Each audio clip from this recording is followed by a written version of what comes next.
Hello, good night, everyone. It's your girl Lena E. Welcome Jem and Jens to our Hustle and Shine Heist. Um, Thank you guys for joining us tonight. Like I said, my name is Lena E. I am I've been a part of Diamond Writers for about 3 years. I've been in three books so far: Valid Transparency, She Is, and if you haven't gotten it so far, you can still get your She Is. It's available at Amazon and Barnes and Noble. Okay.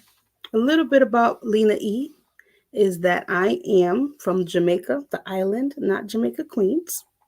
My family relocated to the Bronx. Once again, I'm a New York baby.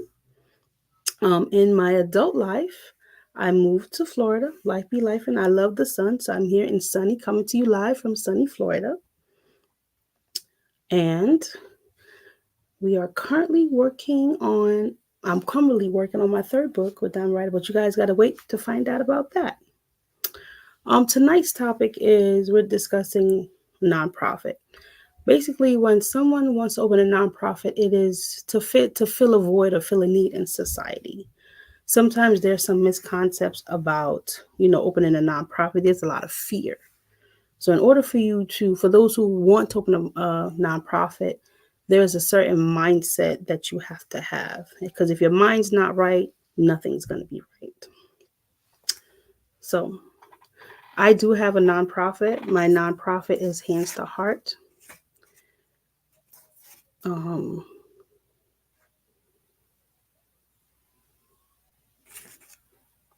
one second. Okay, hold on 1 second. Like I said, I do have my nonprofit, Hands to Heart, where basically our mission is to uplift individuals and communities through a compassionate approach that provides a hands up, not a handout. We are committed to empowering those in need with skills and resources and support necessary to regain their independency and transform their lives. We use educational tools, assistance, and community building. We strive to create a world where every person has the opportunity to rise above adversary and to build a brighter future. Um, Today, I have a host on with me, my mentor, Shelly Denmark.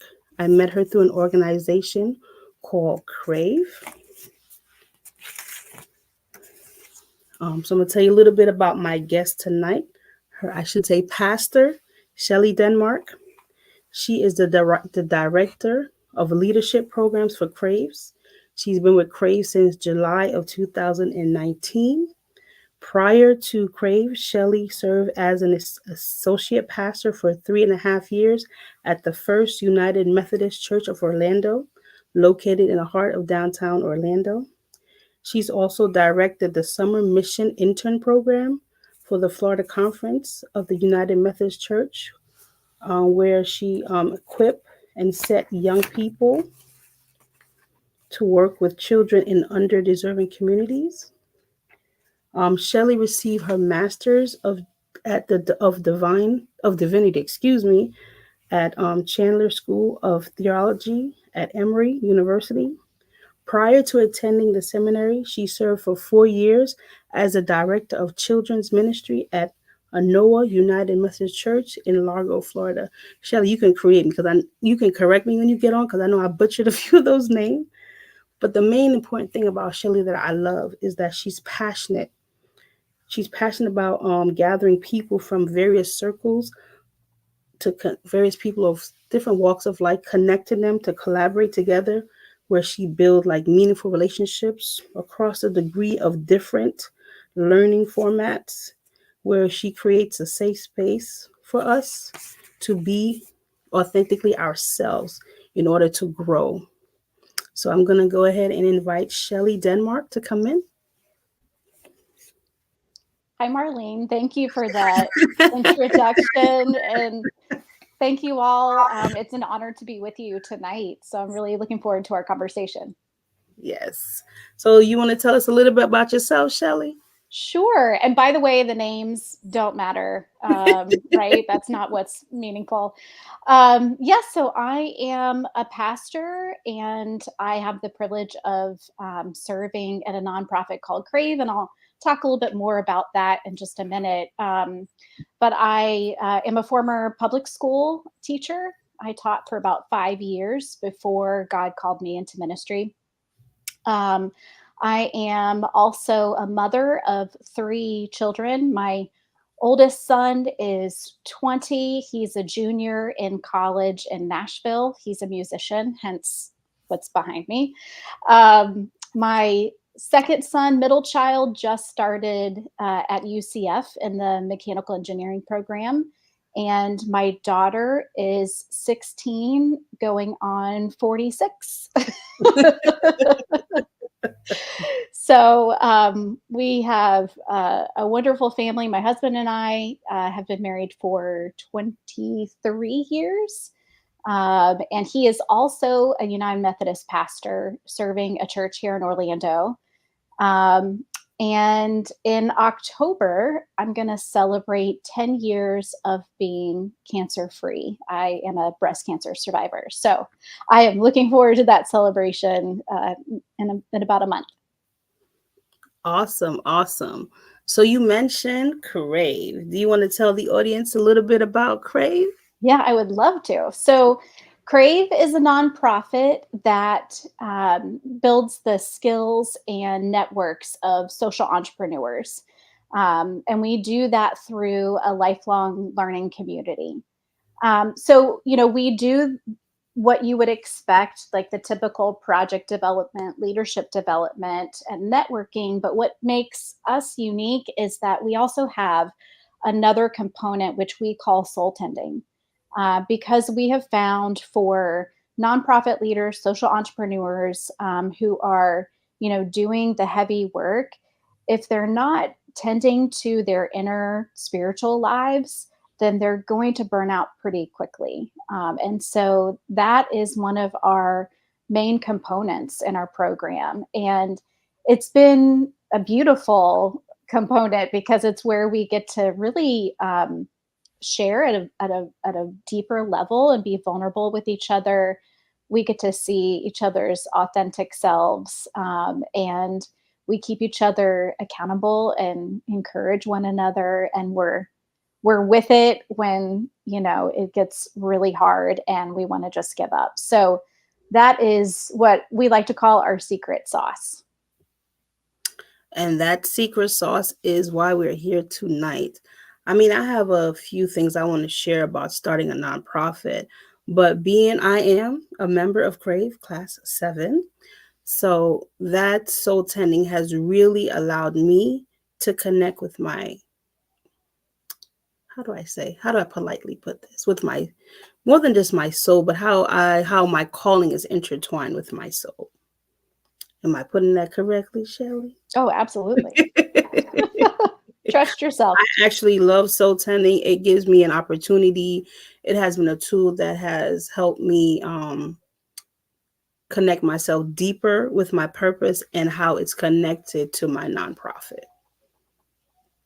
So, a few things. I'm gonna give you guys a few things about when it comes to opening a nonprofit. Of course, you have to choose the name. You have to get an EIN number. If those of you guys don't know what an EIN number is, it's basically your federal identification number for your business where you can use it to open a bank account, get credit, vendors, and so forth. Once you have that, then you can apply for what is known as your tax exempt in the form of a 5013C.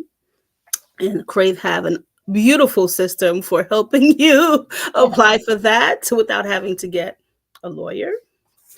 Um, of course, when it comes to having a nonprofit, you have to appoint, the correct agents that will be responsible for your legal and your tax documents. You always have to also file your articles of incorporation. That's how you pay your filing fees and so forth.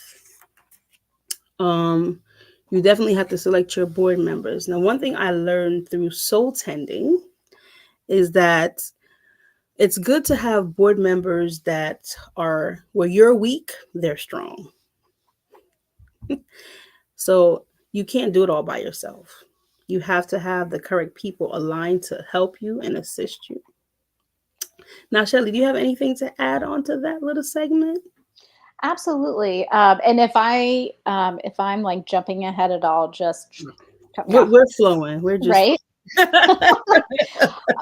So that's a lot of like the technical right. pieces of starting a nonprofit, and they are extremely important. I think also a good first step is to consider the problem that you're trying to solve.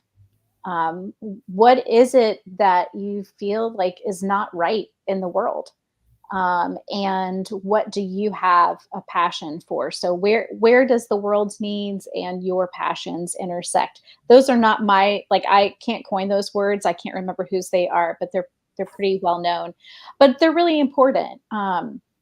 There are a lot of nonprofits out there, and so we're also finding that if we can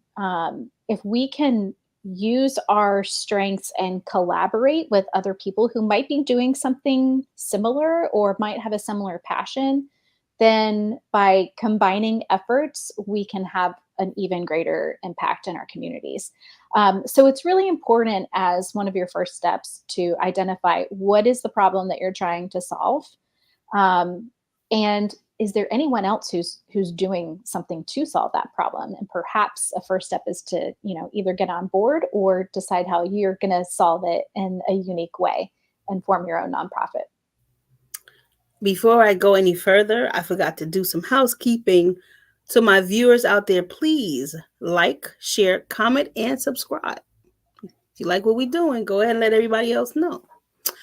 So, everybody wants to know, for me, when I first started my nonprofit, I was a burden down because I was like, God gave me this purpose and I didn't know where to go with it.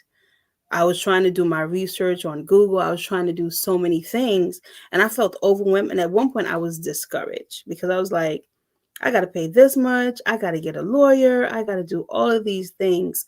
And I was very, very distraught. But we have a mutual friend, Shelly and I, who said, hold on, sis, I'm getting exposed to some things. And she introduced me to Crave. And when I said that Crave is a lifesaver for me because I was able to, like Shelly mentioned, connect with like minded people. I was able to network with people who'd already walked this path. I was able to see where it was like a cheat sheet. Can I say that? Sure. It was like a cheat sheet because it's like they've already done it. So they were making it easy for me to get into the nonprofit. I've made a lot of friendships, I've made a lot of connections. I can't that are priceless. So, with that being said, there are some other things that you need to have for a nonprofit that hmm, of course, we can talk about, you have to have your mission statement, you got to have your budget. I'm learning about that one. That was a big one we had on Sunday. That was a big class, learning about more than just what it costs to do an event, but actually what it costs to keep the lights on for your nonprofit, breaking everything down to the nickel and dime so that when you do have those investors, you can explain to them, this is what I need to keep for my overhead costs, and this is what I need to actually run the physical event and to actually do the community outreach. So let me see. Let's see. Do we have any comments? The comment section.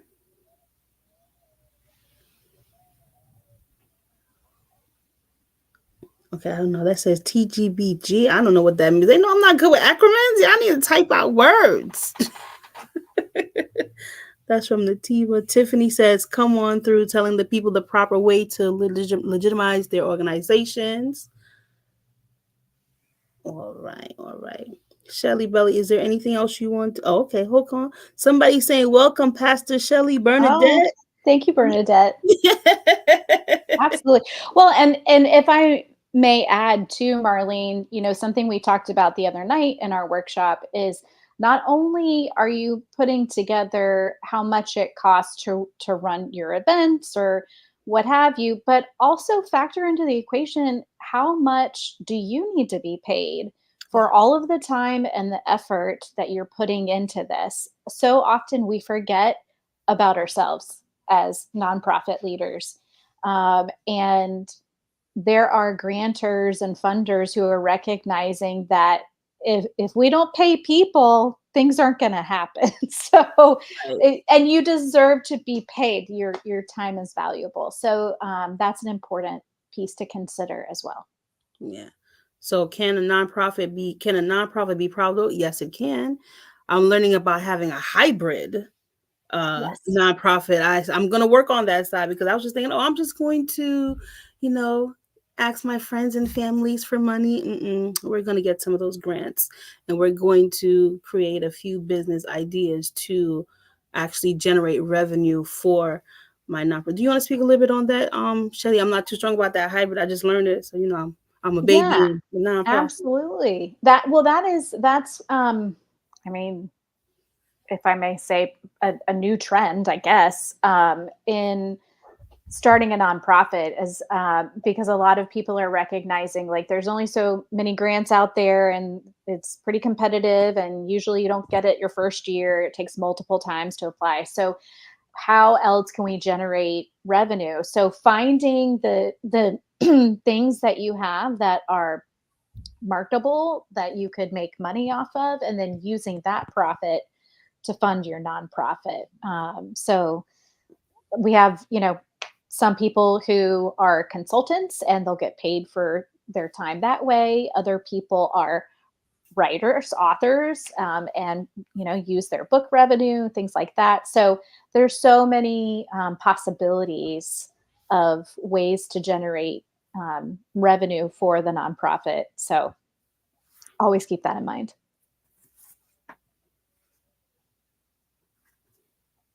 Of course, always keep that in mind because I need to learn how to start paying myself and not paying for everything. Yes. And not paying for everything. Um, Now sometimes when starting a nonprofit, there's a lot of misconceptions out there. Is there any of them that you want to tackle, Shelly?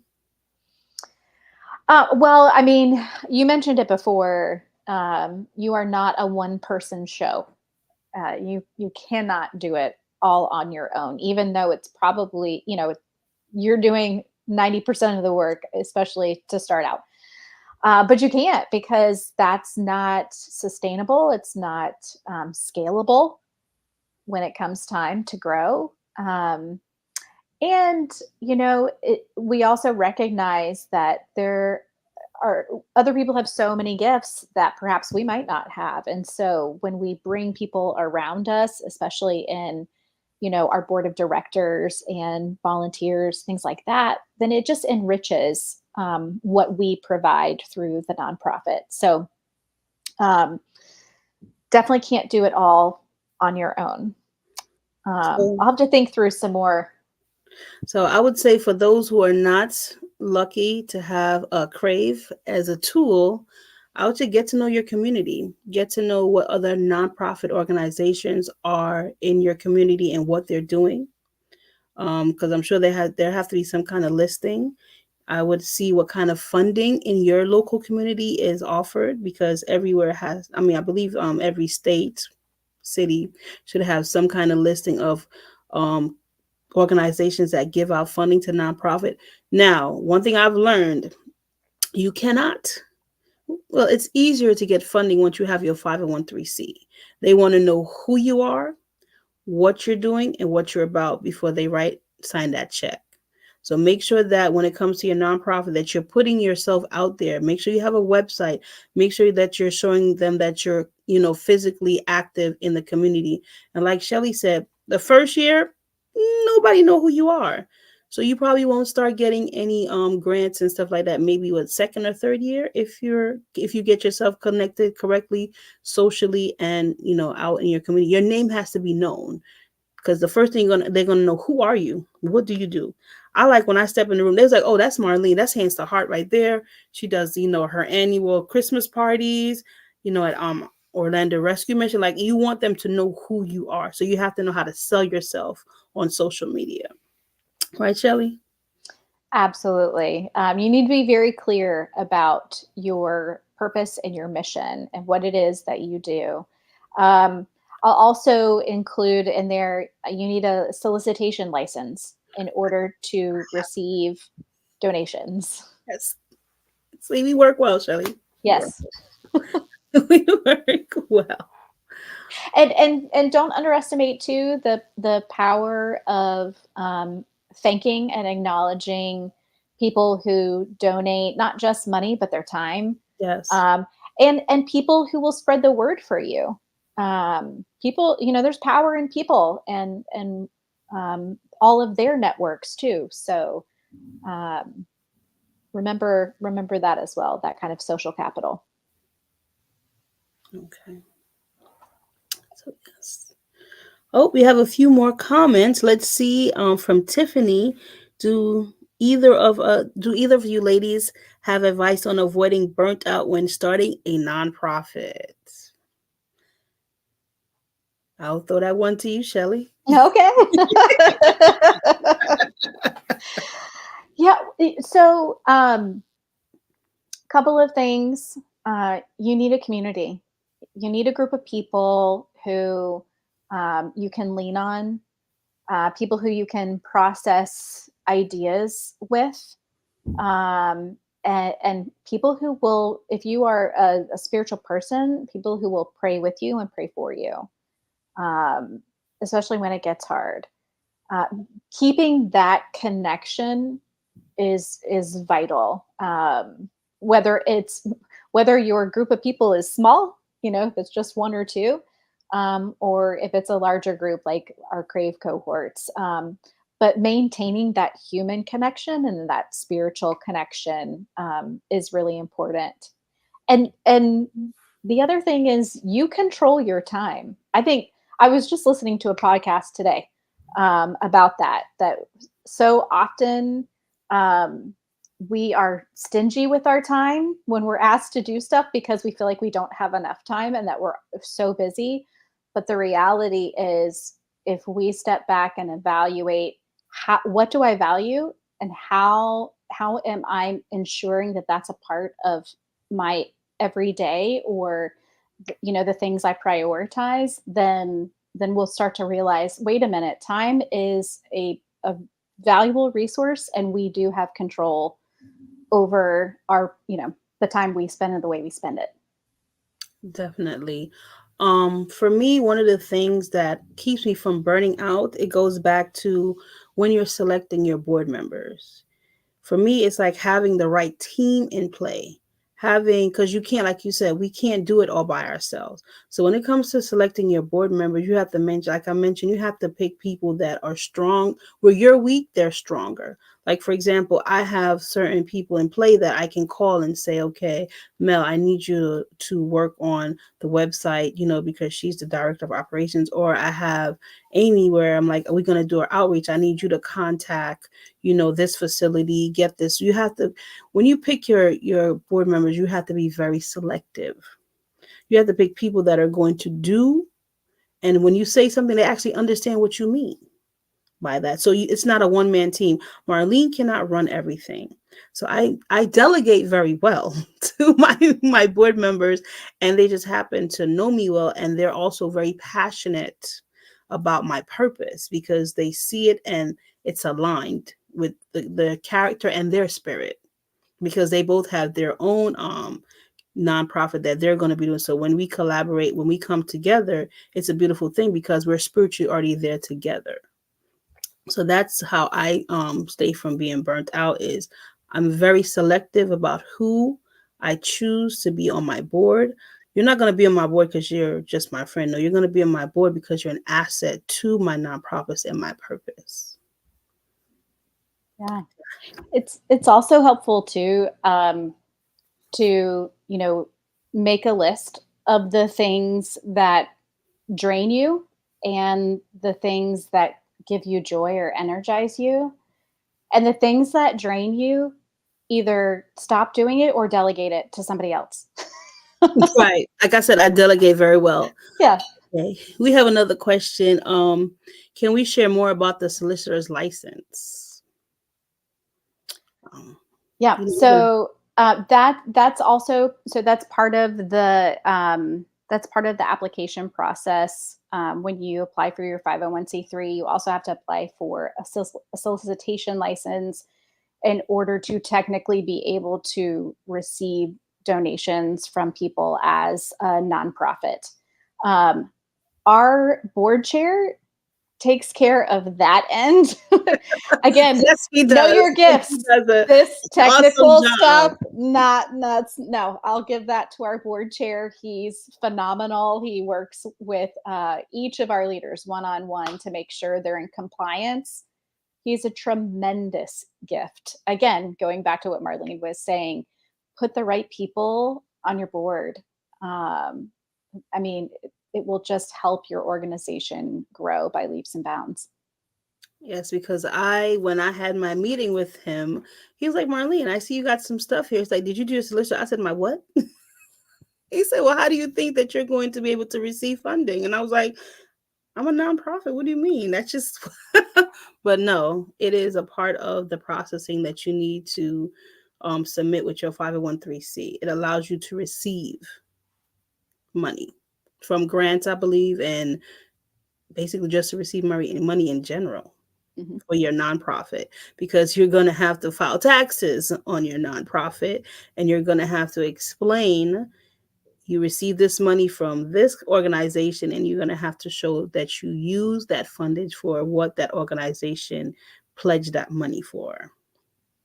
Am I correct, Shelly? Mhm. Trying to use some terminologies. I'm trying to feel like I'm cute today. Yeah. Hey, maybe you can have like a follow-up session and invite Phil to come on, because he's fantastic. I think Phil would take over the show if I do that. I think I'll just be Maybe. sitting here like, let's see, do we have any more questions?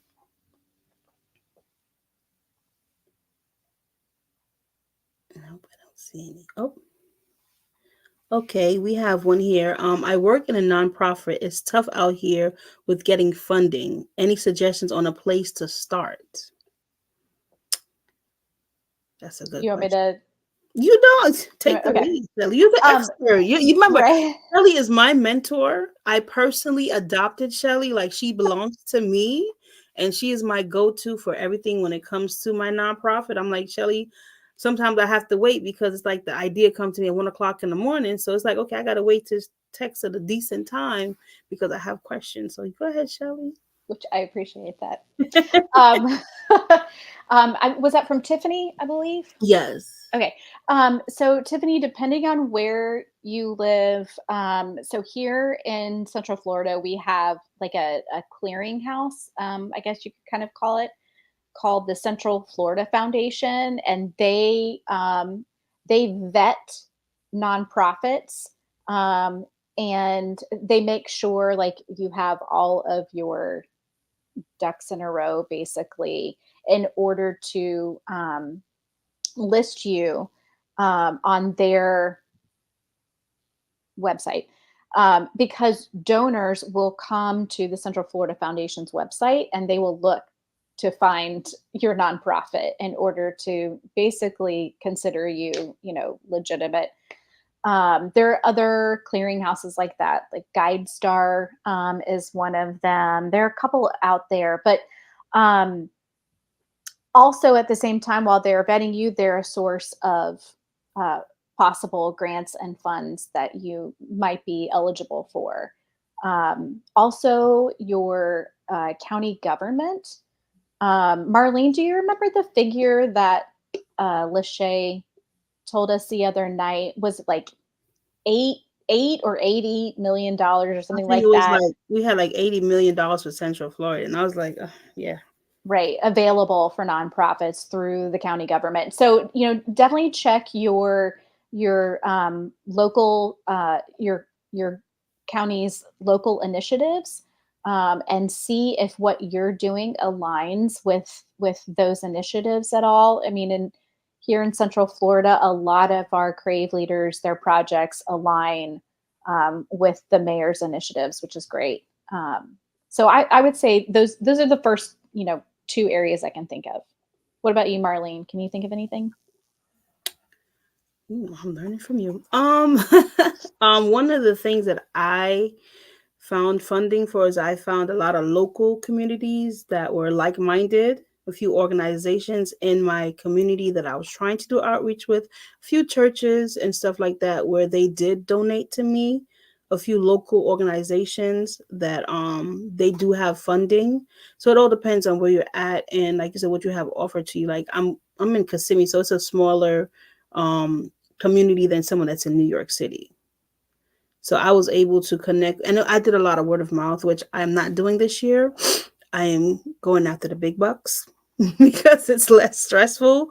So, like you said, Shelly, it's basically getting tapped into your community and seeing what your local governments offer for nonprofits and seeing how your purpose and your mission align with what they're giving funding for. Because I believe that's what we learned on Sunday. Like you have to be particular, you have to be specific when you state what you're asking funding for, because certain organizations, when you want to apply for a grant with them, it's keywords. They look for certain keywords. So that was something that I learned, that when it comes to looking for funding, you have to make sure that you want to see, oh, somebody's offering, like let's say Walmart is offering a 5,000 funding, but it's for people that want to plant trees. That's not going to help you if you're trying to save the cats and dogs. It's not going to work. So it's, don't waste your time with, do your research when it comes to looking for funding, making sure that your mission and your purpose align with the organization that's offering the grants. Now you have to be careful because there's some websites out there that they're traps. They're not really offering any information on, true funding sources. So be very particular, be very careful. Like Shelly said, there should be some kind of system in play where you can plug in your nonprofit, where it's like a network, I want to say, of nonprofits and funding people, companies that give funding, that they can go and see your nonprofit and see what you're about and reach out to you, or and you can reach out to them about finding fundage. And there are a lot of family foundations that have a lot of money that they need to donate to nonprofits and charitable organizations. The thing to remember, though, with family foundations or organizations, even banks who have a lot of money that they have to reinvest into the community, they don't want to be the first or the only donor. So it's helpful if you can get some individual donations, like Marlene was saying, first, to kind of show that you're viable and that people believe in your mission and what you're doing, and then that will attract and further legitimize you when you go to these other bigger funding sources. And one thing that I learned is that sometimes when you're members of certain organizations, they do have funding for nonprofit. You just got to ask them about it, because there are a few there's a few organizations that I'm a member of, and I found out that, hey, they actually do have money specifically set aside for nonprofit and doing community outreach. So it's all about changing your mindset, and don't you sometimes you can't just you just can't rely on Google. I love Google, not trying to play Google, don't nobody come after me, but you have to get out in your community and see what's out there. Let's see, do we have any more questions? Tiffany says she's so happy that she joined tonight. That's what we're here for. We are trying to get everyone, right mentally and physically and socially when it comes to starting a nonprofit. Because, like I said, when I first started it, I was under a lot of misconceptions. I was not prepared, because you have to have, in, sad to say, but when you start your nonprofit, to pay for some of those fees, you have to have money. And depending on your state, depending on how much your fees are, like, you have to, I think one of the things I had to do, I had to get my nonprofit published in a newspaper. And I was like, for what? But I had to, and it required me, was it Sunbiz that we had to be published in for Orlando? Mhm. And then after that, then it was, the fees that came with the 501c and the fees that came with the solicitor's license. So you have to have some kind of funding, you have to have some kind of investment first. You have to have some monetary investments to cover these fees that are required for you to, excel in your nonprofit. Let me see. I don't see any more. Any more questions? I'm hoping that this is helpful to everyone, with, that's interested in starting a nonprofit, whether you volunteered a nonprofit or you're thinking about opening a nonprofit.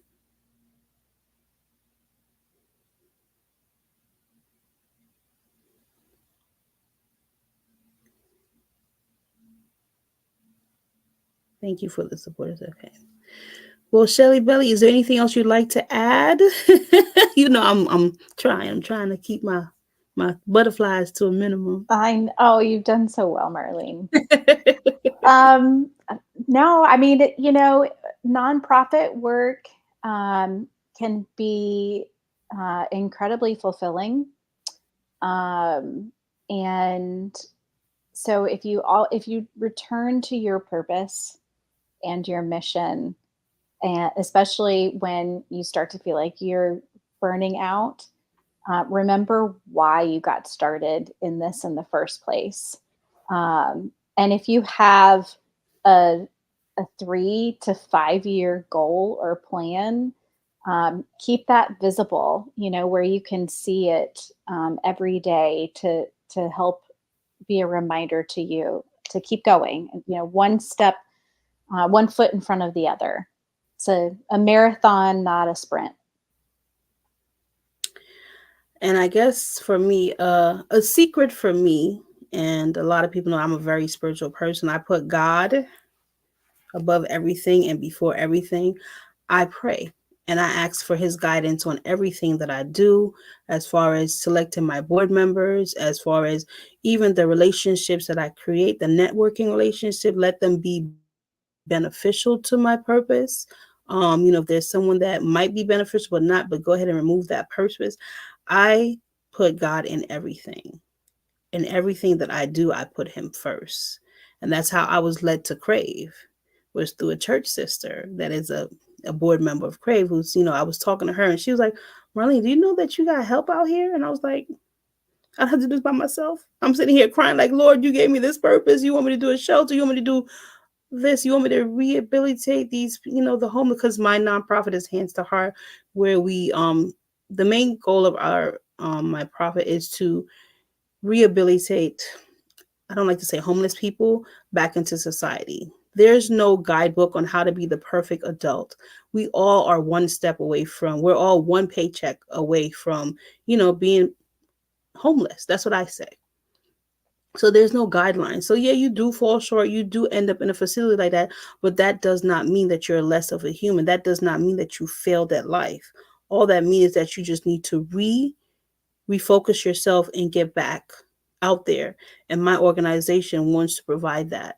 To where at first I was going into the homeless shelters. Like, one of the biggest things I do is I do a Christmas party where I go into the shelter. I go in and we do the meal, we do gifts for everyone. We do the children, the fathers, and the mothers. Everyone get a gift. And we even have Santa Claus. And you know who Santa Claus is? Rico. But at that moment in time, you make them feel like they're humans. They don't have to worry about if they have to get their children gifts that year, because we provide that.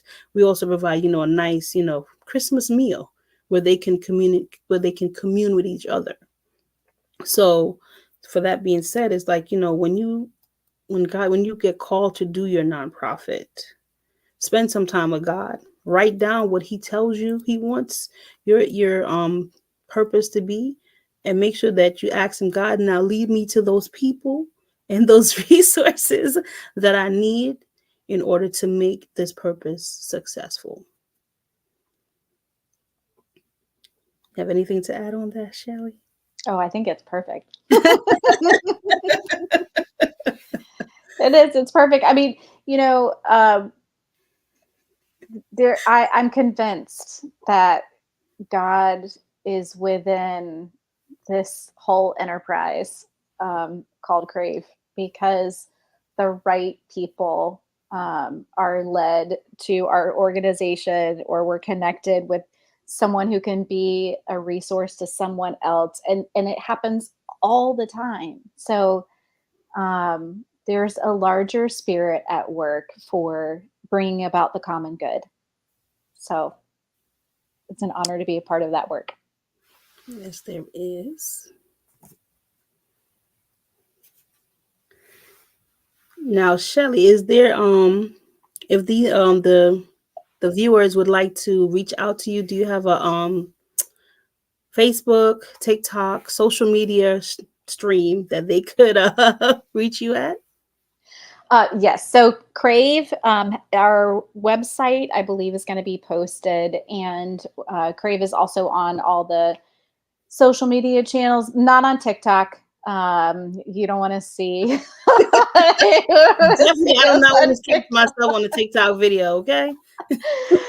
I'm sure that's coming in our future. So we'll see.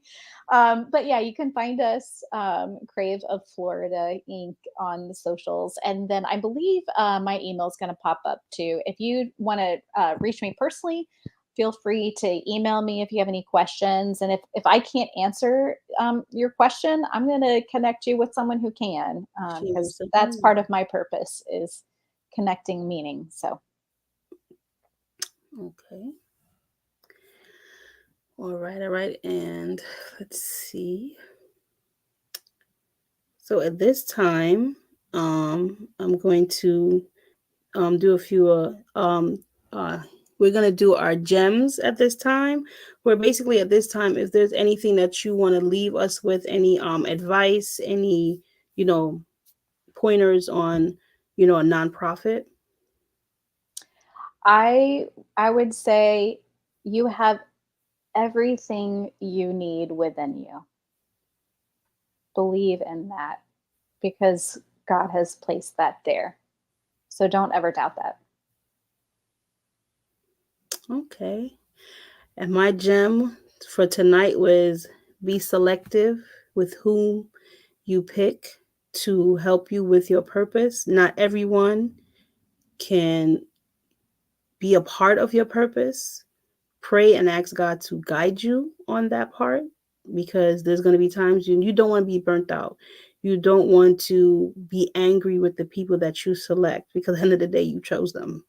So be very particular with whom you select to be on this journey with you, with your purpose and your nonprofit. Yay. So at this time, we have a few upcoming events with Diamond Writers. We have the Falling in Love with Myself, a Sisterhood and Shenanigans, a collaboration with Diamond Writers events. Coming up September the 22nd in Brooklyn, New York. Tickets are definitely available at diamondwriters.com. I wish I would be there, but I'm here in sunny Florida. But New York is my hometown. In November, we have the November virtual journaling workshop coming up. 4-week series. You do not want to miss it. If you participated in our summer session, you're definitely going to want to be a part of the November one. It's going to be starting November the 3rd. It's completely free. All you have to do is just register online at diamondwriters.com. Also, we have open enrollment coming up October the 1st for those who are interested in being a part of our platform of Diamond Writers. You could learn more about our programs by completing a registration on the Diamond Writers webpage at www.diamondwriters.com. Right with us. I think under slash, right with us. Once you go on there, you can fill out the registration form. There's 2 call sessions. You pick which one you'll be available for, and welcome and be a part of our platform. At this time, I'm going to see if we have any more comments. I know my daughter is watching. My 8-year-old. She's like, "Go ahead and preach, mama." They know, my kids know I put God in everything. They think I'm a little bit crazy, but they know their mom. Do we have any more comments? Any more last questions?